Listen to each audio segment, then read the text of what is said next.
வணக்கம் ஃப்ரெண்ட்ஸ், நாங்கள் இன்றைக்கு இறால் பிரியாணி செய்யும் முறையை பார்ப்போம். இறால் பிரியாணி செய்வதற்கு தேவையான பொருளை முதலில் பார்ப்போம். ஒரு கைப்பிடி மல்லி இலையை வெட்டி வச்சிருக்கிறேன், ஒரு கைப்பிடி புதினா இலையை வெட்டி வச்சிருக்கிறேன், 4 பச்சை மிளகாயம் வெட்டி வச்சிருக்கிறேன், இஞ்சி உள்ளியும் 2 ஸ்பூன் இடித்து வச்சிருக்கிறேன், 3 கருவாப்பட்டை, 4 ஏலக்காய், 2 ஸ்டார், கருவேப்பிலை லீஃப் 3 இலை, இவ்வளவும் தாளிக்கிறதுக்கு 1/2 கிலோ பாஸ்மதி அரிசியை 1/2 மணிக்கு அது ஊற வச்சு எடுத்து வச்சுருக்கிறேன்.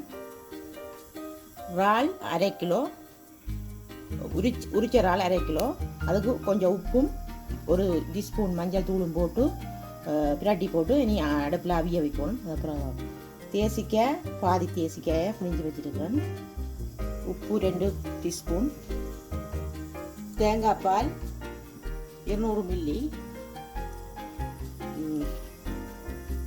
தண்ணி 200 மில்லி, 300 கிராம் தக்காளி பழத்தை சின்ன சின்ன வட்டி வச்சுக்கிறேன், 300 கிராம் பெரிய வெங்காயத்தை எடுத்து சின்ன சின்ன வட்டி வச்சுக்கிறேன், 100 மில்லி தயிர். பாலுக்கு உப்பையும் மஞ்சளையும் போட்டு இப்படி பிரட்டி போட்டு இதில் போட்டு கொஞ்சம் தண்ணியும் ஊற்றி அவிய வைக்கும். அவிய வைக்கும். 100 மில்லி சன்ஃப்ளவர் ஆயில். நான் சன்ஃப்ளவர் ஆயில் இங்கே இடத்துல சொல்ல மறந்துட்டேன். நெய் வேணுமெண்டா நெய்யும் போடலாம் 50 மில்லி. ஆனால் நாங்கள் இன்றைக்கு சன்ஃப்ளவர் எண்ணெய் விட்டு தான் செய்யப்போம். எண்ணெய் கொதிச்சோன்னே வாசங்களை எல்லாத்தையும் போட்டு வதக்குவோம்.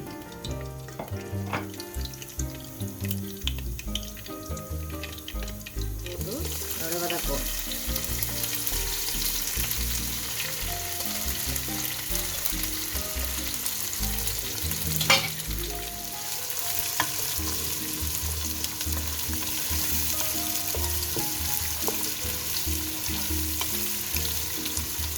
வெங்காயம் போட்டு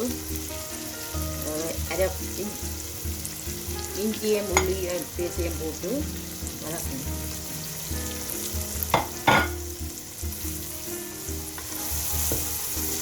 வெங்காயம் நல்லா வதங்கணும். மேலே ரெடி விட்டாச்சு. தண்ணி நிற்கிது, கொஞ்சம் தண்ணி பற்றினோட நிப்பாட்டும்.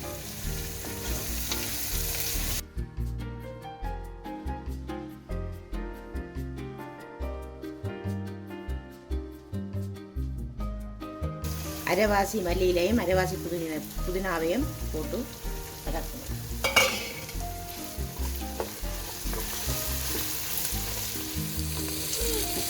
வெங்காயம் வதங்கி வந்துட்டு இந்த நேரத்தில் தக்காளி பழத்தையும் போட்டு வதக்கணும்.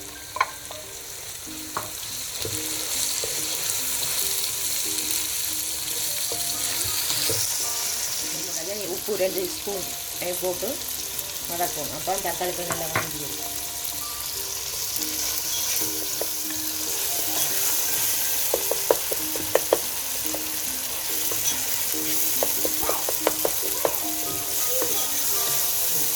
மறந்துட்டேன், மிளகாத்தூள், இதுக்கு மல்லித்தூள், மல்லி மிளகாய் எல்லாம் போட்டு வறுத்த தூள் 2 ஸ்பூன் டேபிள் ஸ்பூன் போடுது. 2 டேபிள் ஸ்பூன் மிளகாத்தூளையும் போட்டு வதக்கணும். 50 மில்லி தயிரையும் போட்டு அதையும் செய்து கிண்டுவோம்.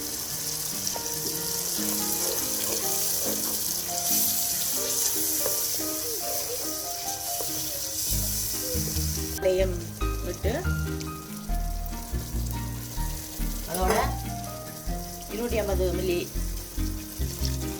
வாட்டரும் போட்டு அதை மிக்ஸ் பண்ணணும்.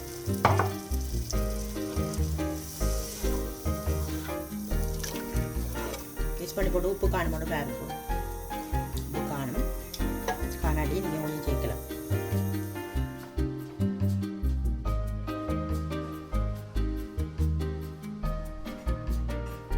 இந்த நேரத்தில் லெமன் ஜூஸையும் விட்டு அதை கலக்கி போட்டு அவிச்சு வச்ச ப்ரௌனையும் இதுக்குள்ளே சேர்க்குவோம்.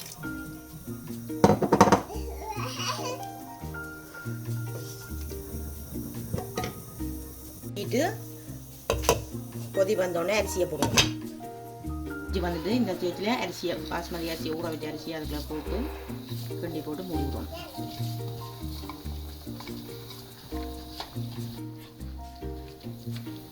கிண்டி போட்டு ஒரு உப்பு காணும்னு பார்க்கணும். உப்பு காணும் அப்படியே மூடி விடுவோம். கிண்டி போட்டு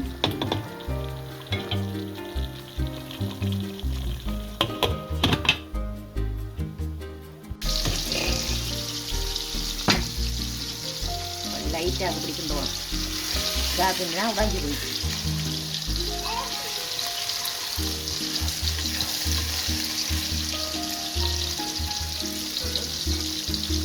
மிச்ச புதினா இலையும் கல்லிலையும் போட்டுட்டு மூடிட்டு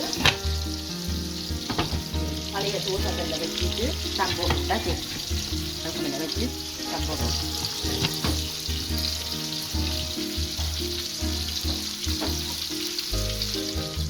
பிரியாணி எப்படி இருக்குன்னு பார்ப்போம். அப்புறம் புளியை திறந்து பாருங்க, இந்த மாதிரி வந்துருக்கட்டும். ரைஸ் எல்லாம் உடையாமல் நைஸாக இருக்கும். இந்த மாதிரி வந்துருக்கட்டும். இது தட்டில் போட்டு சாப்பிட முடியாது. உரைப்பு எல்லாம் எங்களுக்கு காணும். உங்களுக்கு உரைப்பு நீங்கள் கூட சாப்பிடணும்னா கொஞ்சம் மிளகாத்தூளை கொஞ்சம் சேர்க்கலாம். பிரியாணி செய்து முடிஞ்சது. இனி சாப்பிட வேண்டியதான் வேலை. உங்களுக்கு நாங்கள் செய்த இந்த ரெசிபி பிடிச்சிருந்தா நீங்களும் செய்து பார்த்துட்டு நிதா சமையலுக்கு லைக் பண்ணுங்கள், ஷேர் பண்ணுங்கள், சப்ஸ்கிரைப் பண்ணுங்கள். நன்றி, வணக்கம்.